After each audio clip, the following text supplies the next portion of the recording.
All right, I'm Trevor, I'm Dawn. and we're going to talk to you a little bit about how we started out RVing.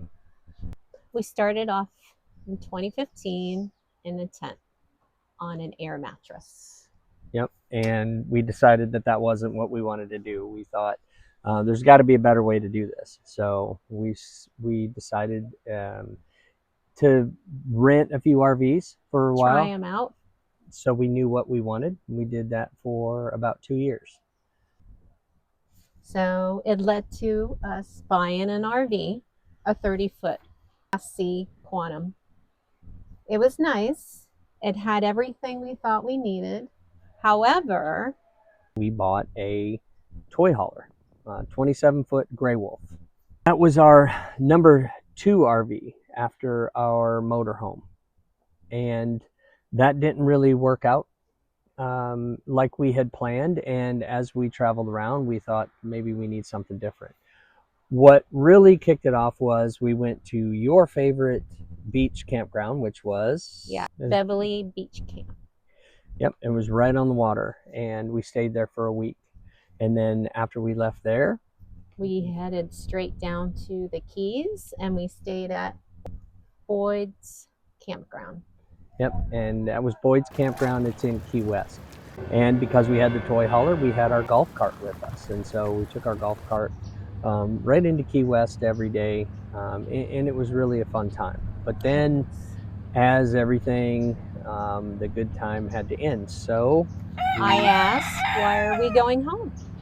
yeah, and in reality, why were we going home? So we started to hatch the plan of going full time.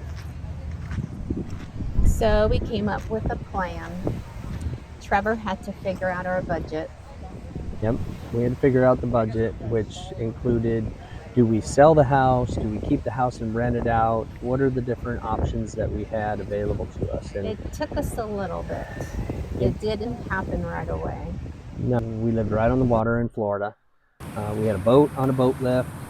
We had a beautiful little cottage style house about a couple miles from the Gulf. Yes. And our neighbors were thinking that we were going crazy because we just put a pool in and an outside kitchen. We decided that we just wanted to travel. And one of the other things that happened is we had some friends that were passing away.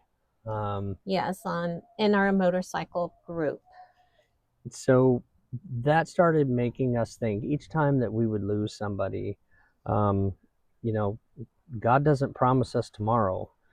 So I continued to say, you better do it now. We better do it now. Yes. So that's kind of how we moved in that direction. So we put the house up on the market in October.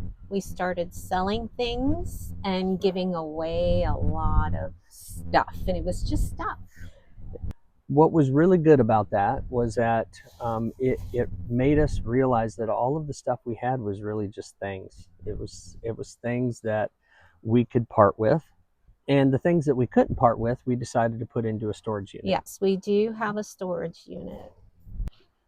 So we are in a toy hauler and we decided to find a different camper RV that would be big enough for full time.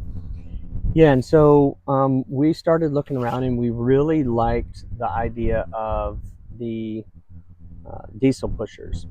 They're big.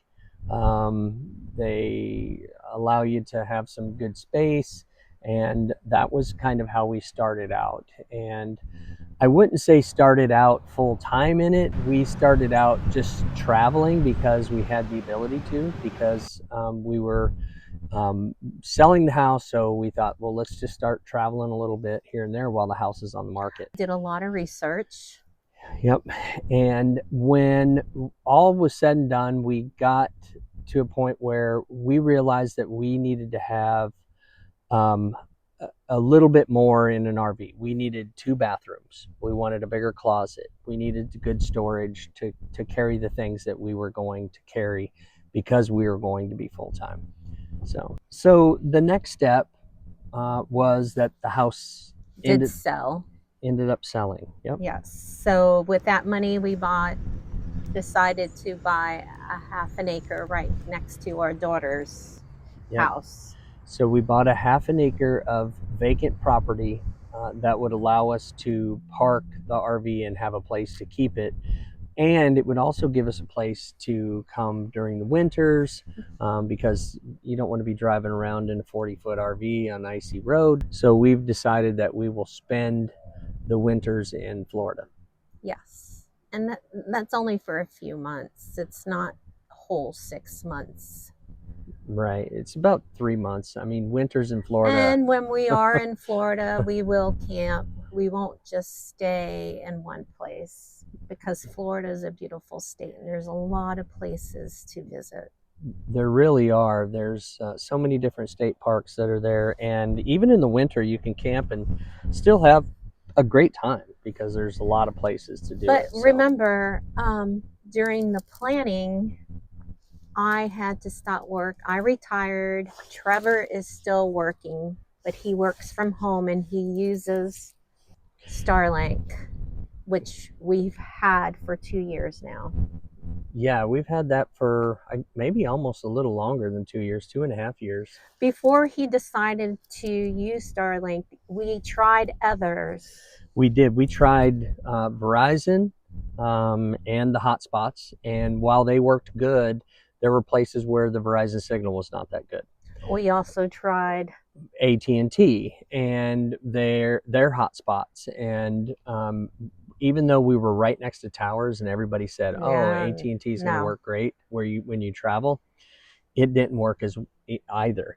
Then we got T-Mobile and their T-Mobile home internet because it's a little device, and we were right next to, when T-Mobile sold it to us, right next to 5 T-Mobile towers.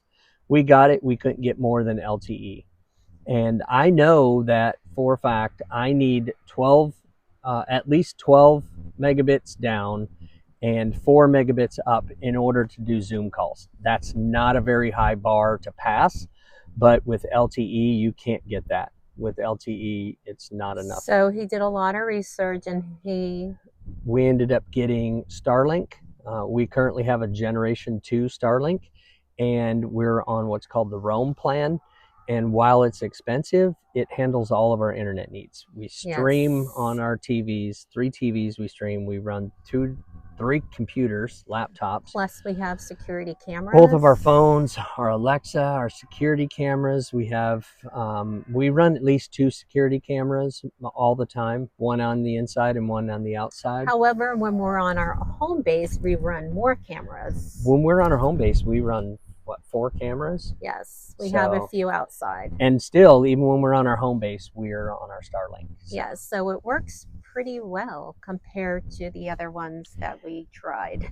So speaking of home is where we park it, one of the things that we've done is we have, in the diesel pusher, we just wanted more room. And that meant for us to get a different RV. Whether it was a smart move or not, I'm not sure yet. But I'm not either. But having one bathroom just wasn't cutting it for us. So we decided that we were going to go to the RV Superstore. We're going to take a look at some of the Tiff and Allegro buses, and we're going to see what's out there and what's possible for us. And so we went to the RV Super Show. Yes, and we walked through fifth wheels. We did. We went through a lot of the Tiffins. We went through the Tiff and Allegro buses. Yes, they're just cheap. They're super expensive, and we just didn't want to spend that kind of money. We're on a budget. I'm just like most people that are out there that are traveling full time. We're on a budget, and we would prefer that we have more money to spend on seeing things and traveling and doing things. Tasting different foods and going to restaurants, and just have the flexibility and not really be tied down by such a large expense. So that was our deciding factor, and it moved us to buying a fifth wheel. Yeah, we ended up buying a fifth wheel with a bathroom and a half, a bigger closet, a little better kitchen, and it just fits our lifestyle a little bit. It does. That was really the main thing. We did have to get rid of the Chevy Tahoe, and we bought this dually behind us. So I did go with the dually because I think it gives us more stability and safety when we're on the road towing such a heavy RV. The only downfall to that is the size, because it's a lot bigger of a vehicle, but we've been able to park in some pretty small places. Yes, Las Vegas, garages, here in Astoria, Oregon. Yeah, I've become the master at doing parallel parking with the Yes, dually. he has. And that's really what our budget comprised of. So it's been when you're deciding to do this, create a budget. And then also think about the things that you want to do, because you can go all out. You can buy these super expensive RVs, and they're fantastic, but you get the same thing in some of these other RVs. Now, I will say the quality in a Tiffin is top notch compared to some of the other RVs that we've been in.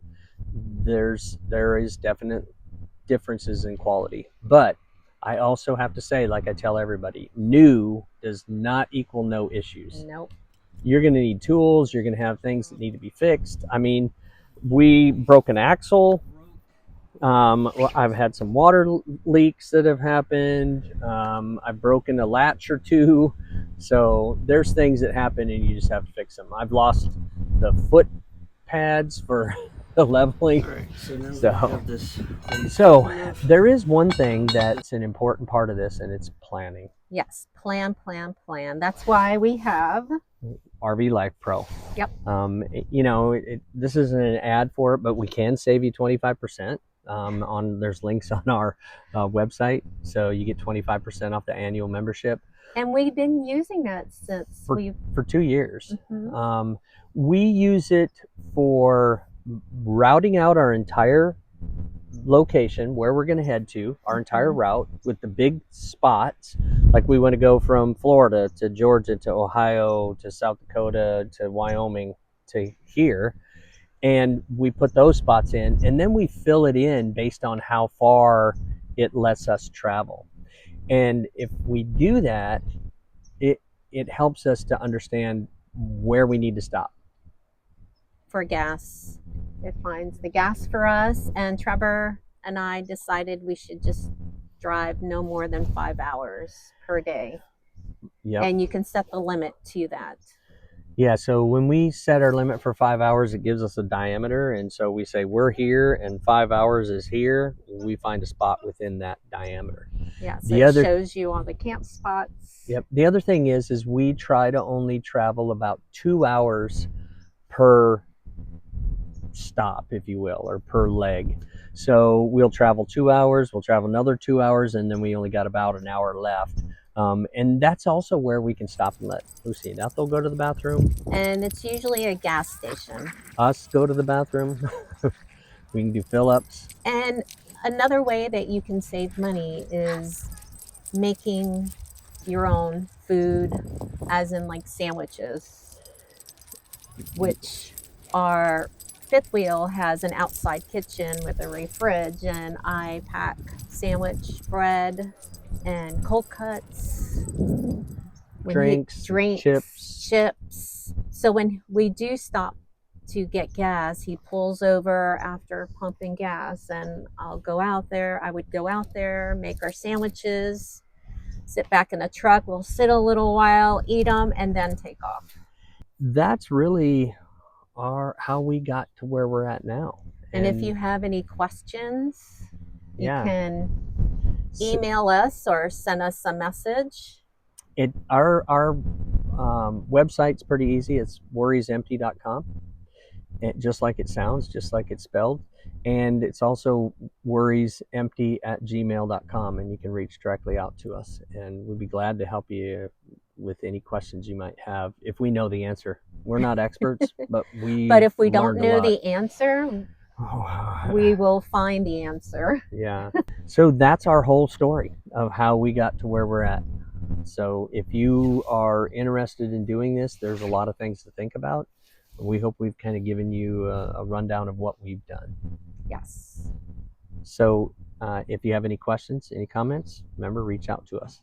So God bless. have a great day. See you on the road. everywhere is empty.